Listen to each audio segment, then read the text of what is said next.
इस समय बिहार समय चर्चाओं में, चर्चाओं का कारण है वहाँ पर विधानसभा चुनाव है और विधानसभा चुनाव में पक्ष और विपक्ष लगातार एक दूसरे ऊपर कटाक्ष करते हुए दिखाई दे रहे हैं। इन्हीं चुनावों में उत्तर प्रदेश की एक बड़ी पार्टी समाजवादी पार्टी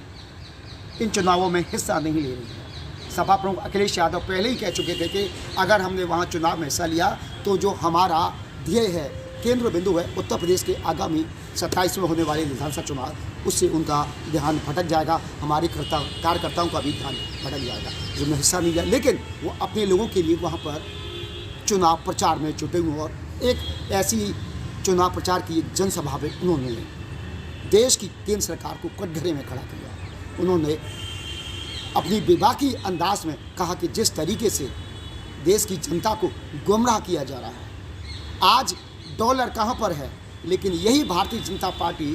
कांग्रेस के राज में क्या कहती थी कि कांग्रेस महंगाई लेके आ रही है, लगातार डॉलर बढ़ रहा है, लेकिन केंद्र की भाजपा सरकार के समय में डॉलर कांग्रेस के सरकार में कहाँ था और भाजपा की सरकार में कहाँ पहुँच गया है और महंगाई कहाँ से कहाँ पहुँच गई है, ये बिहार की जनता को देखना चाहिए और इसको ध्यान में रखते हुए ही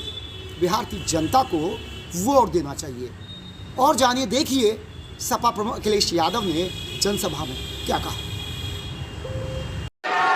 जो लोग कहते थे डॉलर नीचे जा रहा है, डॉलर लुढ़क रहा है, बताओ हमारे मिथिला के धरती के रहने वाले लोग, बताओ मिथिला के, मिथिलांचल के हमारे बुजुर्ग नौजवान,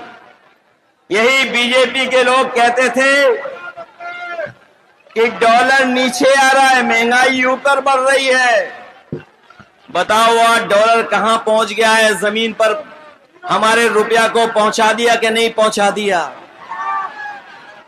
हमारे घर परिवार में गरीब के बीच में अगर किसी की शादी है तो बताओ सोना कोई खरीद पाएगा क्या आज?